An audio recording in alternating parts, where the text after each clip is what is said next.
Hello everyone. Today's our topic is ecological interaction. Now what is ecological interaction?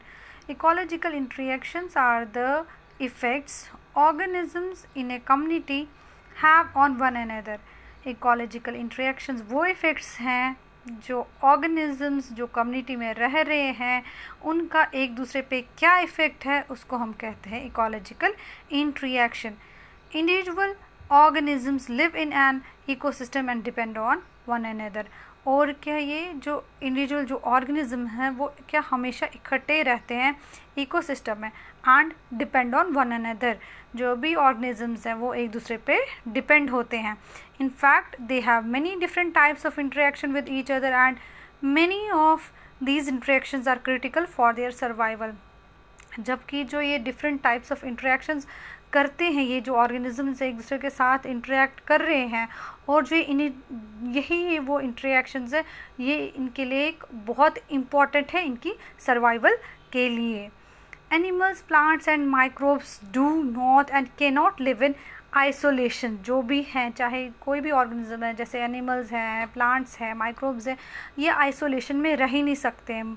ये क्या करते हैं ये इंटरेक्ट करते हैं but interact in various ways to form a biological community. इनकी इंटरेक्शंस की वजह से क्या फॉर्मेशन हो रही है बायोलॉजिकल कम्युनिटी की फॉर्मेशन हो रही है.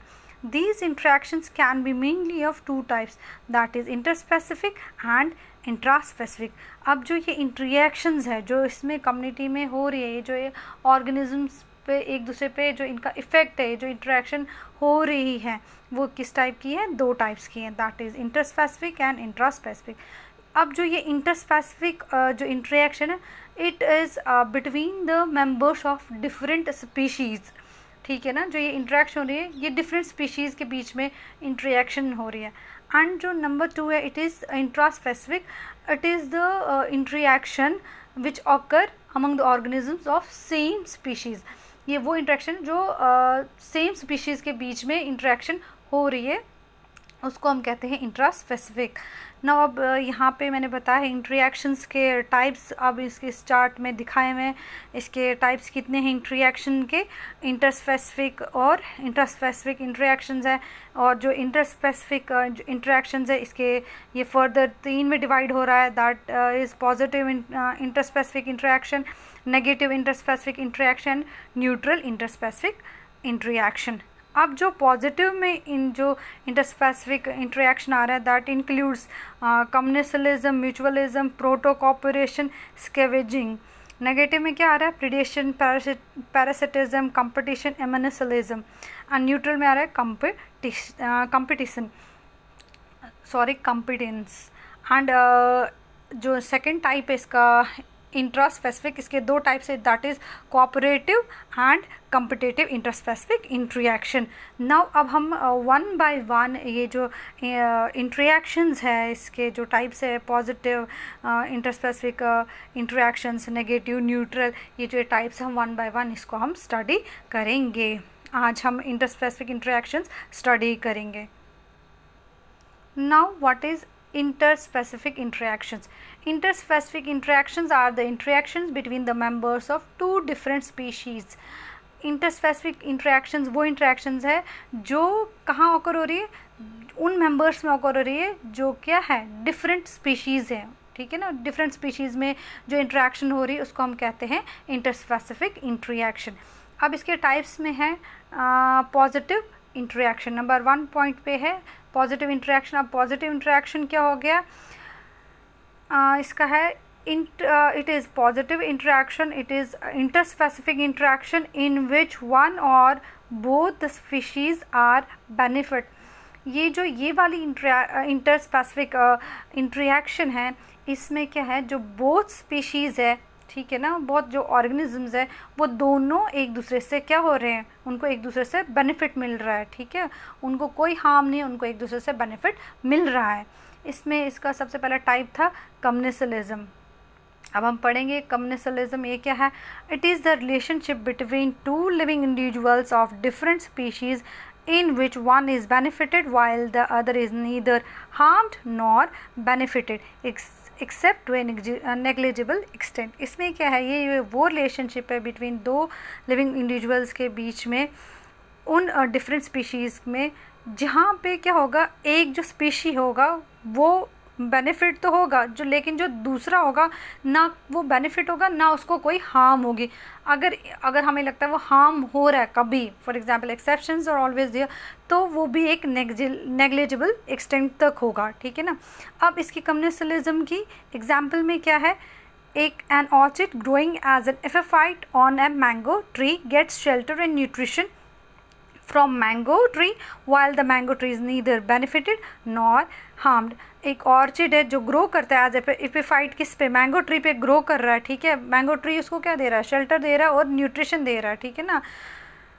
वाइल जो मैंगो ट्री है उसको कोई हार्म नहीं है उससे, ना उसको फ़ायदा मिल रहा है, ऑर्चिड ग्रो हो रहा है, ना उसको इसमें बेनिफिट मिल रहा है, ना उसको कोई हार्म हो रहा है, ठीक है ना।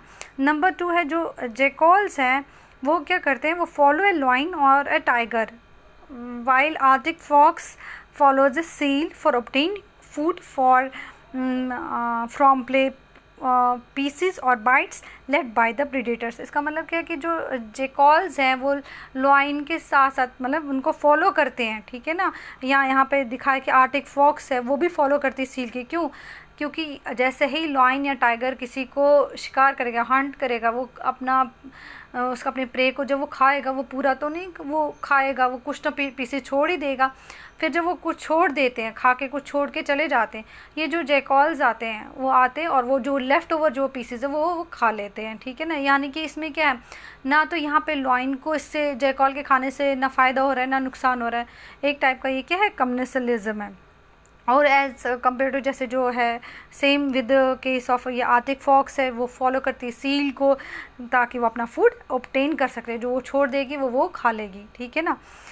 और इसकी एक और एग्जांपल मैंने बताया है, यहाँ पे लिखा है the pilot fish always accompanies shark without being attached to the same.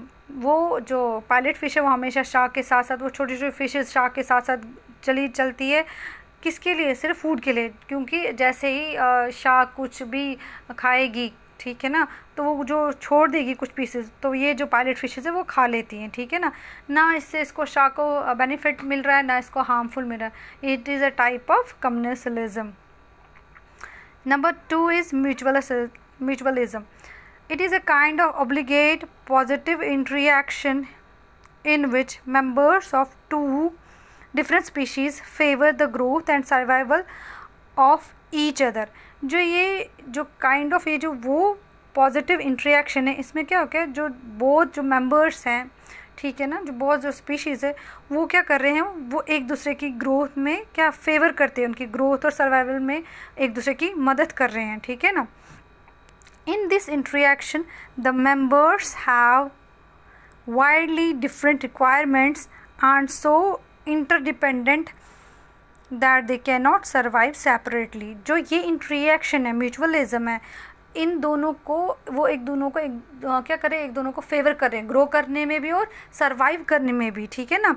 इसमें क्या हो रहा है, जो इनकी अलग अलग जो मेंबर्स की क्या है, अलग अलग रिक्वायरमेंट है, सेम फूड रिक्वायरमेंट नहीं है, ये अलग अलग रिक्वायरमेंट है, बट ये क्या है, ये इतने एक दूसरे को मतलब साथ है, इंटरेक्शन इनकी ऐसी है कि ये एक दूसरे के बगैर सर्वाइव नहीं कर पाते हैं, ठीक है ना।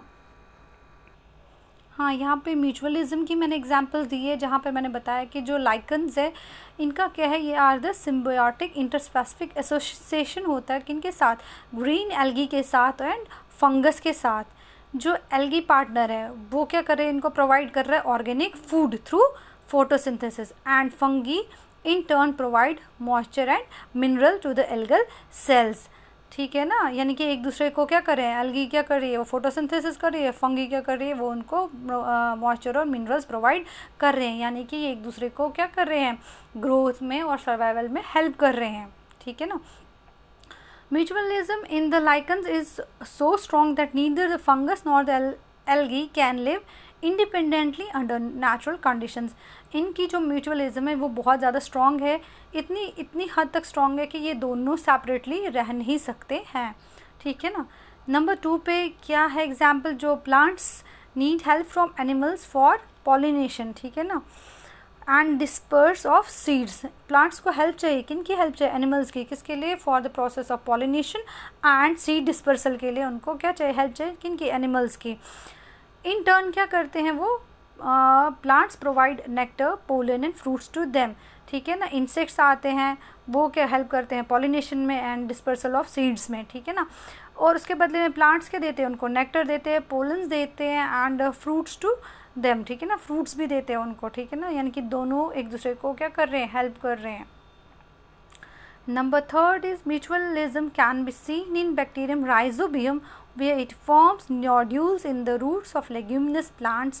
A bacterium fixes nitrogen for the plant and obtains food from the plant. एक और म्यूचुअलिज्म है जो हम किस में देख सकते हैं? बैक्टीरियम राइजोबियम में, जहाँ पर क्या हो रहा है, जो वो लेग्यूमिनस प्लांट्स में क्या करता है? फॉर्मेशन ऑफ नोड्यूल्स करता है, ठीक है ना।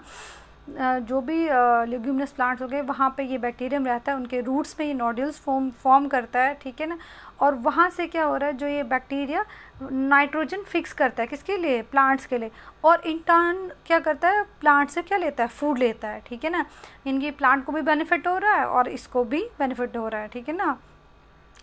नंबर थर्ड, अब इसमें क्या आ रहा है? Number third is proto cooperation. Proto cooperation is interaction between two living organisms of different species in which both are mutually benefited but they can live without each other. Mutualism में बताया था कि ये जो ऑर्गेनिजम्स हैं वो दोनों को बेनिफिट कर रहे हैं बट वो सेपरेटली रह नहीं सकते हैं, ठीक है ना। बट जो ये प्रोटो कॉपरेशन है, ये इंटरेक्शन हो रही है उन ऑर्गेनिजम्स के जिन डिफरेंट स्पीशीज़ की में हो रही है ये interaction, but they can live differently, ठीक है ना, अलग से रह सकते हैं। हाँ, सो वो एक दूसरे के बगैर भी रहते हैं। एग्जाम्पल्स है यहाँ पे, ऑक्सपेकर है, it forms a protocooperation type of interaction with black rhinoceros. The birds feed on ticks and other parasites sticking on the skin of rhinoceros, the latter is relieved of the parasites. इसमें पहले example है, main है, आपने 9th में भी पढ़ा होगा, 10th में भी। जो बर्ड्स हैं, जो ऑक पेकर है, वो बैठता है राइनोसॉर्स पे और वो उसके टिक्स खाता है। इन टर्न क्या हो जाता है? इसको फूड मिल जाता है इस बर्ड को, और जो राइनोसॉर्स है उसको क्या मिलता है? रिलीफ मिलता है अपने इन पैरासाइट्स से, ठीक है ना। अगर वो बर्ड उसके ऊपर बैठेगा भी नहीं तो भी उतना फ़र्क नहीं पड़ेगा, ठीक है ना, उसको इतना फ़र्क नहीं। ये इसमें ये क्या है, जो स्पीशीज़ है ये एक दूसरे के बगैर भी रह सकते हैं, ठीक है ना। ये एक टाइप का प्रोटो कॉपरेशन है, एक दूसरे को बेनिफिट तो करते हैं बट नेसेसरी ये नहीं है कि उनको एक दूसरे के साथ रहना है, ठीक है ना। ये दे कैन लिव सेपरेटली, ठीक है ना। नंबर 2 पॉइंट इसके एग्जाम्पल है, crocodile bird enters the open mouth of crocodile to feed on the parasite leech. The bird gets food and the crocodile gets rid of the blood sucking parasites. Same is the case with the crocodile bird. जो है वो क्या करता है? Crocodile अपना mouth open कर देता है और ये बर्ड आ जाता है। क्रोकोडाइल का जो बर्ड है ये आके इसमें से जो क्रोकोडाइल के माउथ में जो लीड्स होते हैं, ब्लड सकिंग पैरासाइट जो हैं, ये वो उनको खाता है। उस वजह से उसको क्या, बर्ड को क्या मिल जाता है? खाना मिल जाता है, और जो हमारे जो ये क्रोकोडाइल है इसको क्या मिल जाता है? रिलीफ मिल जाता है उन पैरासाइट्स से। इसकी भी तीसरा एग्जाम्पल है कि जो the sea anemone gets attach to the molluscan shell of the hermit crab. जो ये जो सी एनिमोन है ये हर्मिट क्रैब के साथ हो जाता है, अटैच हो जाता है, क्योंकि जो सी एनिमोन क्या करता है, वो उसको क्या देता है? Gives protection. क्रैब को तो प्रोटेक्शन मिल रही है, जो क्रैब क्या कर रहा है? इन टर्न उसको क्या पहुँचाता है एक दूसरे से जगह से दूसरी जगह। जैसे the crab in turn carries the anemone to the new feeding grounds. Crab भी उसकी हेल्प कर रहा है, ठीक है ना। अब अगर उसको क्रैब नहीं भी मिलेगा कोई बात नहीं, वो कुछ किसी और स्पीशी के साथ वो इंटरेक्शन करेगी, अगर नहीं भी करेगी कोई बात नहीं, वो वहीं है। बट जब एक साथ आ रहे हैं ये एक दूसरे को बेनिफिट भी कर रहे हैं, बट नेसेसरी ये नहीं कि वो एक साथ रहें, ठीक है ना। इतना आपको समझ आया ना। अब हम नेक्स्ट पढ़ते हैं स्केवेंजिंग। 4th पॉइंट इसका स्केवेंजिंग है। It is a direct food relationship in which an animal feeds on other animals. Those have died naturally or have been killed by another animal. This act of feeding on the remains of dead animal and other refuse is called scavenging. Scavenging का ये क्या, ये एक direct food relationship है। इसमें क्या हो जाता है, जो एनिमल्स हैं वो दूसरे एनिमल्स के ऊपर है क्या, वो दूसरे एनिमल्स को फीड करते हैं, ठीक है ना, बट ये नहीं कि उनको मारते। जो वो एनिमल्स मर गए होते हैं या फिर ऐसे पड़े होते हैं, डाइड मतलब नेचुरली मर गए होते हैं, या तो मारे होते हैं किसी ने, जो रह गए होते हैं, इनके रिमेन्स रह गए होते हैं, तो क्या करते हैं, जो दूसरे एनिमल्स हैं, जैसे है क्रो है, वल्चर है, वो आके उस डेड बॉडी को खा जाते हैं, ठीक है ना, उस रिमेन्स को खा जाते हैं, जो एनिमल्स नेचुरली डाइड होते हैं या मारे गए होते हैं दूसरे एनिमल्स से, ठीक है ना। ये जो एक्ट ऑफ फीडिंग है on the remains of dead animals and other refuse is called scavenging. Scavenging is highly beneficial as it provides food to many animals, improves the environment, prevents wastage of food and clears the space for the organisms. वही जो scavenging है ये बहुत ही beneficial है, क्योंकि हमें पता है एनिमल मर रहा है तो उसको जब वो दूसरा एनिमल खा रहा है, यानी कि वो एनवायरनमेंट को साफ भी कर रहा है, ठीक है ना, और फूड की वेस्टेज भी नहीं हो रही है और स्पेस भी क्लियर कर रहा है. फॉर एग्जांपल है जैसे जायकाल है, हायानाज है, वल्चर्स है, ये क्या करते हैं, ये कैनॉट किल जेब्रा या जिराफ को मार नहीं सकते हैं, बट लॉइन और टाइगर किल्स देम. तो लॉइन और टाइगर तो जेब्रा या जिराफ को मार देते हैं, खा लेते हैं, और लास्ट में खा के वो छोड़ देते हैं, आधा जितना भी होगा, थोड़ा जितना अपना होगा खाएंगे, बाकी वो छोड़ देंगे. फिर जो वो रह गया होता है वो that meat is to be eaten by those smaller animals. Such organisms as the vultures and jackals are called scavengers. इन्हीं ऑर्गेनिजम्स को हम क्या कहते हैं, scavengers. The bacteria and fungi are the final consumers of any dead organic matter decomposed by the existing animals or plants. ठीक है, और lastly में उनको कौन कहा जाता है, जो स्कैवेंजर्स पर अगर कुछ रह भी जाए जो भी वो दैट इज़ द बैक्टीरिया और फंजाई, इनको लास्टली में डिकम्पोज कर देते हैं. अब बी टाइप की क्या जो है, हमने पॉजिटिव इंटरेक्शन पढ़ी, अब हम पढ़ेंगे negative interaction. Now what is negative interaction? It is that interspecific interaction in which one or both the species are harmed or have adverse effect. ये वो इंटरेक्शन जिसमें ये जो बोथ है या जो स्पीशीज़ है उन दोनों को नुकसान हो जाएगा और या उन पे एडवर्स इफ़ेक्ट्स हो जाएंगे, ठीक है ना. नंबर 1 इज़ प्रिडेशन, है ना. ये नेगेटिव में या तो एक को नुकसान होगा या तो दोनों को ही नुकसान होगा, यानी कि ये जो नेगेटिव है ये बेनिफिट नहीं दे रहे हैं, ठीक है, एक दूसरे को ग्रोथ में भी वो हेल्प नहीं कर रहे हैं. It is a negative type of interspecific interaction. अब नंबर 1 है प्रिडेशन. प्रिडेशन क्या हो गया? It is a direct and often complex interaction of two species in which members of one species captures, kills and eats up members of other species. The stronger animal called predator captures and feeds on the weaker animal called prey. Predation is a nature's way of transferring energy to a higher trophic level. आपको पता है ये predation क्या हो गया है, जो ये क्या direct and often complex interaction बता रहे हैं दो ऑर्गेनिजम्स में, दो अलग अलग मेंबर्स में, अलग अलग स्पीशीज़ में. इसमें क्या होता है, जो एक मेंबर है, फॉर एग्जांपल है लॉइन है, टाइगर है, ये दूसरे स्पीशी को जैसे डियर है उसको खाता है, ठीक है. जो लॉइन है उसको हम प्रीडेटर बोलेंगे, और जो जिसके ऊपर एक जिसको खा रहा है जो वीकर एनिमल है, ठीक है ना, उसको हम प्रे कहते हैं, ठीक है ना. अब हम इसकी एग्जांपल्स पढ़ेंगे.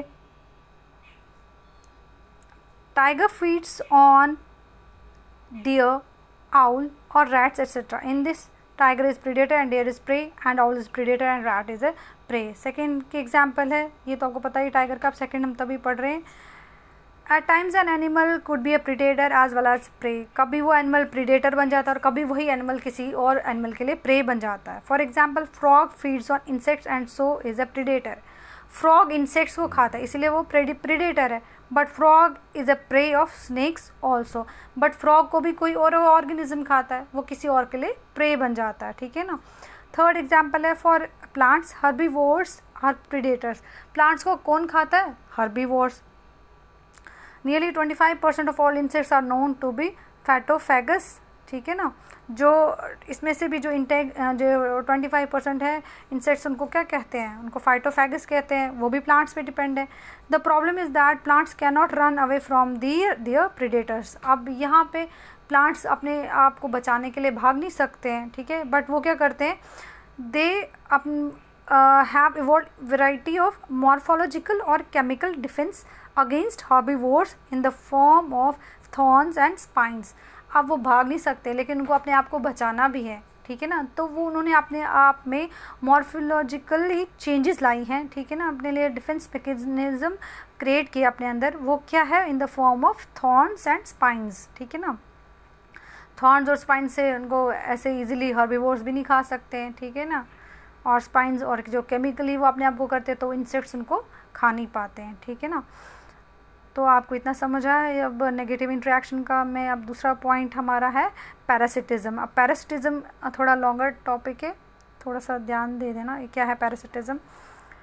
It is an interaction in which an organism of small size called parasite obtains nourishment from a large organism called host.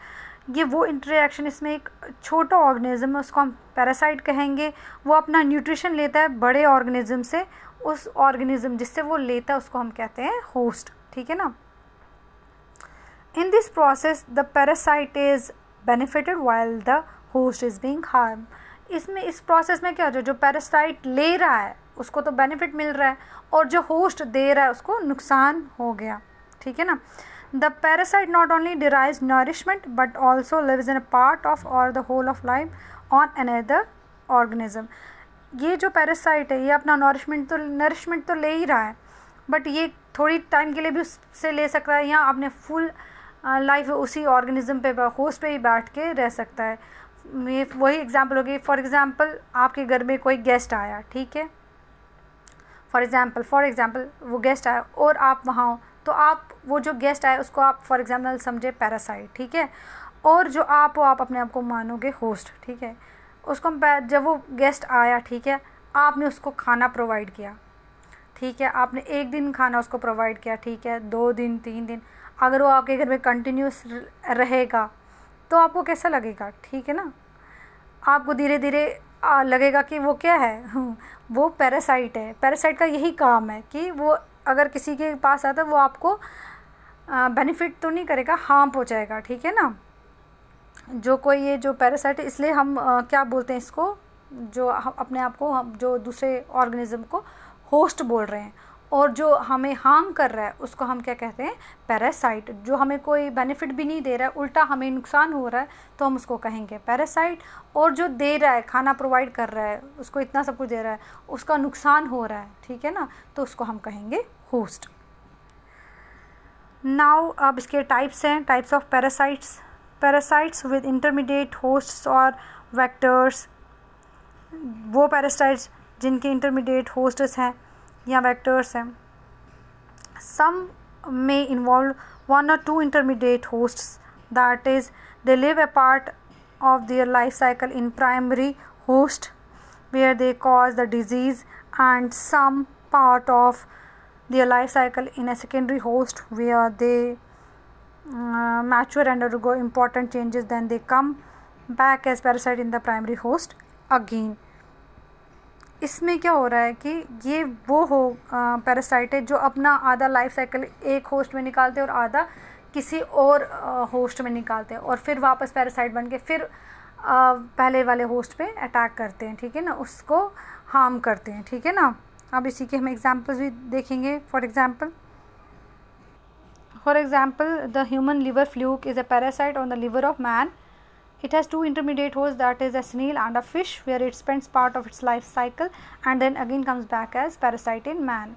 जो ह्यूमन लिवर फ्लूक है, ये पैरासाइट है, ये लिवर में रहता है इंसान के, मैन के, ठीक है ना।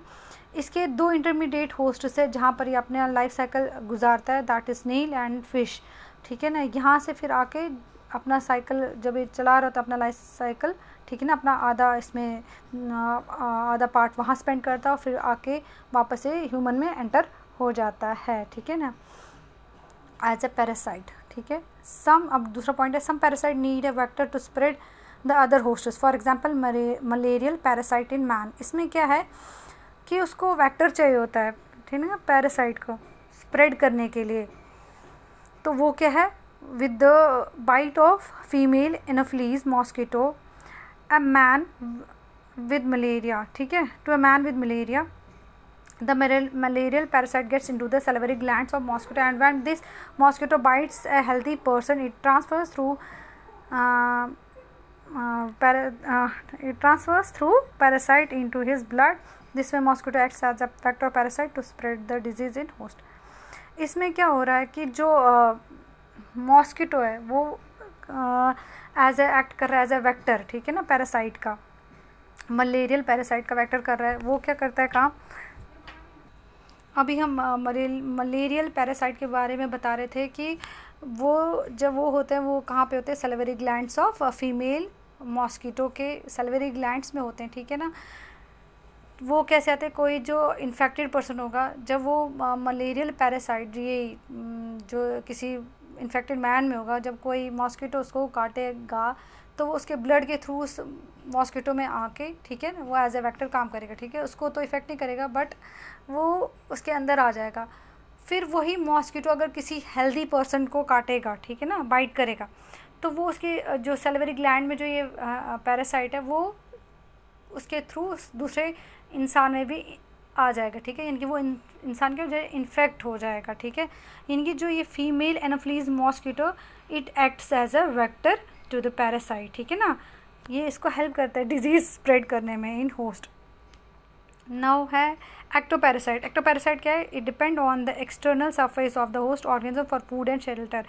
एक्टोपैरासाइट वो पैरासाइट्स हो गए जो कि किस पे डिपेंड है, फूड और शेल्टर पे, लेकिन ये क्या है, बाहर external surface of the host पे डिपेंड होते हैं, ठीक है ना। फॉर एग्जांपल लाइस है, ह्यूमंस है, ticks on lice on humans है, ticks on dogs and cuscuta a parasite plant that grow on hedge plants, ठीक है।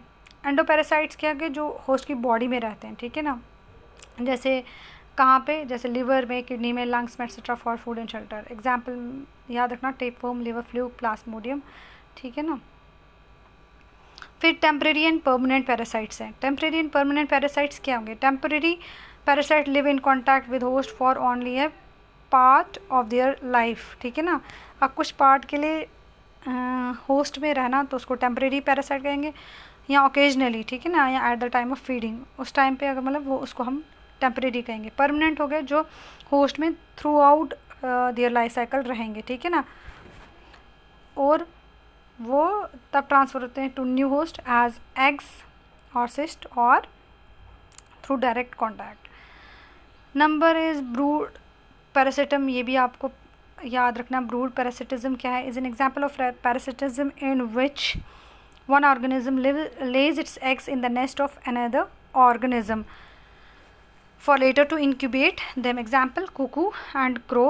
जो क्रो है वो होस्ट है, कुकू क्या है, पैरासाइट है। ब्रूड पैरासिटिज्म में क्या होता है कि जो कुकू होती है वो अपनी नेस्ट नहीं बनाता है, तो उसमें जो एग्स नहीं इंक्यूबेट नहीं करता है, वो क्रो के नेस्ट में डालता है ताकि क्रो उनको इंक्यूबेट कर सके, ठीक है ना। इसको हम ब्रूड पैरासिटिज्म कहते हैं। नेक्स्ट हम क्या पढ़ते हैं, अब थर्ड है कंपटीशन।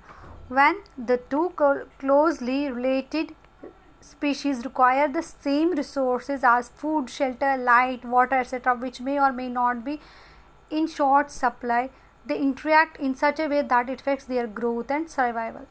कंपटीशन में क्या होता है, जब दो क्लोज रिलेटेड स्पीशीज़, ठीक है, उनकी रिक्वायरमेंट सेम रिक्वायरमेंट होगी, जैसे फूड की रिक्वायरमेंट, शेल्टर की, लाइट की, वाटर की, इनकी रिक्वायरमेंट जब सेम होगी, जो क्या करेगा, विच मे और may not be in short supply, क्या पता वो जो रिक्वायरमेंट जो उनको चाहिए, क्या पता वो शॉर्ट सप्लाई में हो या नहीं हो, बट इनको सेम ही रिक्वायरमेंट होगी और सेम ही रिसोर्सेज चाहिए होंगे। वो क्या करते हैं, they interact in such A way that it effects their growth and survival. वो उनकी जो इंटरेक्शन होती है वो ऐसी होती है जो कि उनको इफ़ेक्ट करती है उनके ग्रोथ और सर्वाइवल में। जैसे competition among members of the same species is known as interspecific competition, while competition between individual और different species is known as interspecific competition. अगर कंपटीशन सेम स्पीशीज़ में हो रही है तो उसको कह रहे हैं इंटरस्पेसिफिक कंपटीशन। अगर competition individuals of different species में हो रही है तो उनको हम कहते हैं इंटरस्पेसिफिक कंपटीशन। नाउ एग्जाम्पल्स क्या है इसकी, when there is deliberate displacement of individuals by their competitor, the less competitive individuals are forced to go elsewhere to find resources. Wild animals such as lion and tiger, cheetah compete as they hunt for the same prey, which may cause lesser availability of food resources for one among them. Cheetah and hyenas are often killed by lion pride. यही जो competition में जैसे यहाँ पे बताया लॉइन्स है, tiger है, चीता है, हायनाज, इनकी सेम ही रिक्वायरमेंट है, ठीक है, ये फ्लैश पे डिपेंड है। तो ये क्या करते हैं, ये एनिमल्स को किल करते हैं और खाते हैं, बट जब इनकी सेम ही रिक्वायरमेंट होगी तो वहाँ पर फूड की शॉर्टेज होगी, यानी कि प्रे उतने नहीं होंगे, तो ये मजबूर हो जाते हैं इनमें से, जैसे चीता या मजबूर, या तो उनको ये जो लॉइन ऑफ प्राइड उनको क्या कर देते हैं, मार देते हैं, या तो जो ऑर्गेनिजम्स हैं वो वहाँ से उस जहाँ पे शॉर्ट सप्लाई ऑफ फूड होते हैं वो वहाँ से निकल जाते हैं। दूसरा पॉइंट है इधर, in a dense forest taller trees are capable of absorbing more sunlight making it less accessible to the shorter tree species that are shaded by them. वही डेंस फॉरेस्ट में क्या होता है, जो टॉलर ट्रीज़ होते हैं उनको सनलाइट मिल जाती है, बट उनकी शेड की वजह से जो उनसे जो शॉर्टर ट्रीज़ होते हैं उनको सनलाइट पूरी एक्सेसिबल नहीं होती है, ठीक है ना, यानी कि जिनको ज़्यादा सनलाइट मिल रही है उनको क्या, उनको रिसोर्स जो मिल रहा है वो ज़्यादा ग्रो करेंगे एज़ कम्पेयर टू जो शॉर्टर ट्रीज़ होंगे, ठीक है ना। Now fourth point is amensalism. Amensalism क्या हो गया, amensalism is an interaction between two living individuals of different species in which an organism does not allow other organisms to grow or live near it. Inhibition is achieved through the secretion of chemicals called allochemicals. Amensalism interaction हो रही है, वो interaction है जो living individuals के बीच में हो रही है डिफरेंट स्पीशीज में, उसमें क्या करता है, एक ऑर्गेनिज्म दूसरे ऑर्गेनिज्म को अपने आसपास ग्रो ही नहीं करने देता है, ठीक है ना, वो उसकी ग्रोथ ही इनहिबिट कर देता है। अब वो ग्रोथ कैसे इनहिबिट करता है, by the secretion of chemicals called allelochemicals. वो एलोकेमिकल्स प्रोड्यूस करता है ताकि दूसरा जो स्पीशी है उसके साथ ग्रो ही नहीं कर सके, ठीक है ना। For example penicillin mould secret penicillin, ठीक है ना, विच kills bacteria and does not allow the growth of fungus, ठीक है ना। यहाँ पे बताया जो पेंसिलियम है वो मोल्ड वो सीक्रेट करता है पेंसिलिन, जिसकी वजह से बैक्टीरिया किल हो जाते हैं और वो अलो नहीं करता है ग्रोथ ऑफ फंगस को, ठीक है ना। सेकेंड एग्जाम्पल क्या है इसकी, smother crops like sunflower, sorghum, barley do not allow the weeds to grow nearby. वैसे जो ये क्रॉप्स है जैसे सनफ्लावर है, सोरगम है, बार्ले है, ये भी केमिकल्स प्रोड्यूस करते हैं जो कि वीड्स को अपने आसपास ग्रो नहीं करने देते हैं, ठीक है ना। नंबर थर्ड पॉइंट है यहाँ पे एग्जाम्पल है, silver oak also known as silky oak produce chemical from its roots which does not allow its own seeds to germinate, this phenomena is called autopathy, ठीक है ना।